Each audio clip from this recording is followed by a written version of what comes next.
All right, we're here with the WBO president. Obviously, big news yesterday. Your WBO president signed with ESPN, multi-year deal with Top Rank.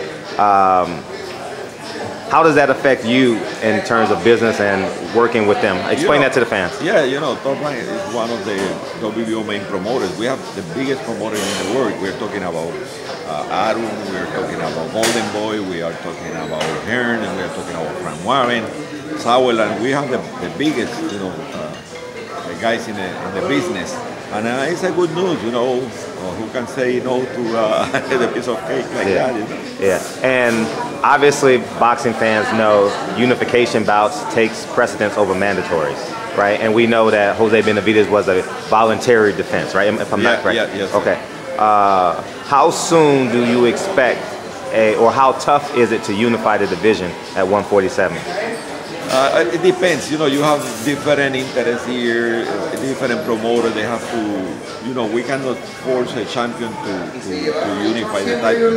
We force the champion to fight the mandatory challenge. And it's not in the rules that you can force him to fight another champion to unify the title. What that means that we depends on the promoters. The promoters is good for boxing and good for the promoter. For sure, we're going to have a unification. But if not, forget about unification. But we have good fights, we have good guys in the rankings, and we have to work for the best fight and the best matches because that's the people like it. What people like it. And you have Anthony Joshua up top at the heavyweight division? Yeah, Joshua is our champion. And, we're going to be fighting Povetkin. I don't know what will happen later because I don't know what will happen. Who's his mandatory WBO side? Tyson and Wilder. Probably the winner of that two will be the next for Joshua if he wins because they have to be Povetkin first. What turn are you in the rotation with Joshua? So who's next in terms of mandatory? He have 18 months to make a mandatory because we give opportunity because he's super champion and he give more time. That's one of the privileges of WBO super champion. We don't have anybody behind him, but he has privilege over the regular champion because he can make a mandatory instead of 9 months. He can make it in 18 months. What's the president's role in the negotiation? So let's say hypothetically speaking, Bob Arum is negotiating with Lou DiBella for a WBO championship. What's your role? It's like a mediator. Sometimes you don't intervene because you don't need it. They can reach an agreement in 5 minutes.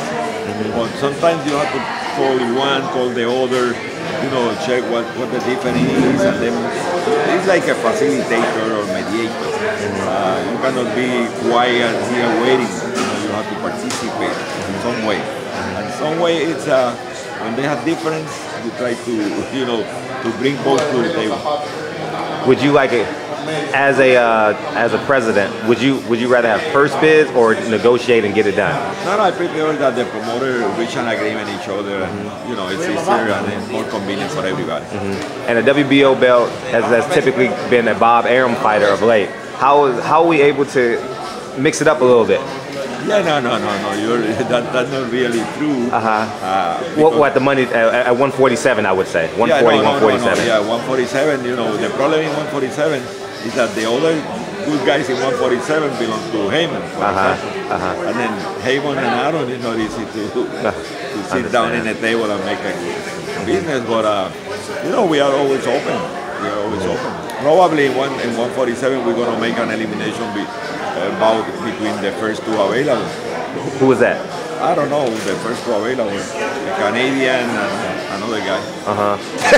Canadian, another guy. That's the problem. Yeah, you got good fighters, but not with that recognition.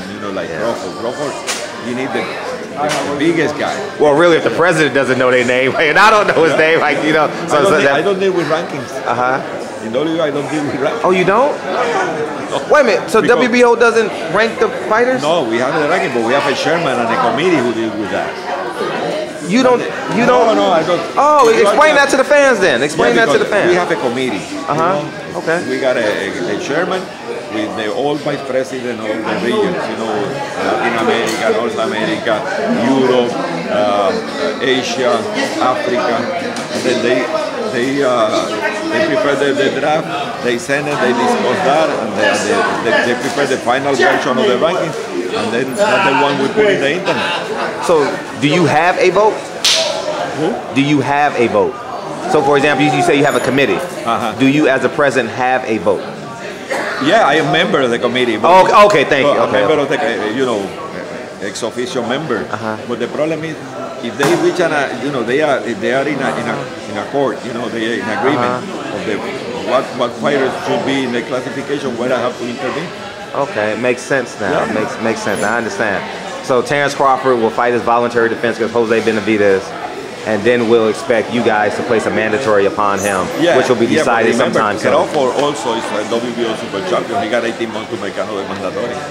18, so he can do a voluntary in between. Yeah, he can make voluntaries, and then when the time's gone, then he can make the mandatory. He's going to make an elimination bout, and probably he will going to have a mandatory challenge. That's some great information. It's not easy to find an opponent for Crawford. Why is that?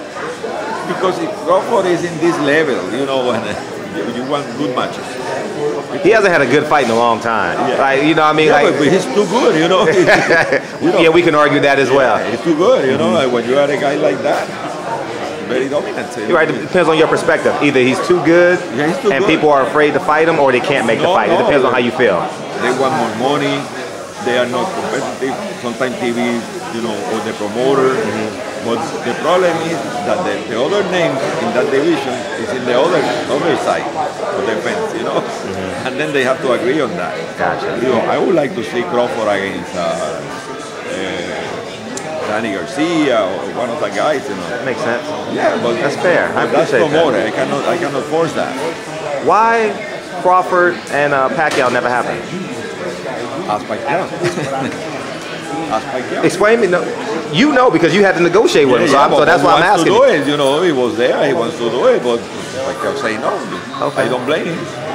Why don't you blame him? Crawford is a young guy, tough, he's the man. So Crawford dog walks Pacquiao, basically. No, I can say that. Pacquiao is a warrior. He's a warrior. But Pacquiao is he's on the other side of the hill. Yeah. And then he prefers to pick his own opponent in which he can make money and don't take any risk. Appreciate you, man. Thank you for your content. You gave me a lot of information that I didn't know. Yeah. I thought you set the rankings. No. I didn't know you just had one vote in it. No. Just one vote, and I don't intervene. Most of the time, if you ask me about the name, I can recognize one or two. Thank you. What's your dream fight with for Crawford? Dream fight for Pacquiao. I mean for Crawford. Crawford, I don't know, one of the winner, maybe Sermon, Garcia, whatever. Outside. Porter, So the other guy. Typical name, Spence. Yeah. Errol Spence is a real deal. Errol Spence is a real Good deal. fighter. Good fighter. Appreciate you, brother. Thank you for your time. Take care. Thank you, President. Appreciate you.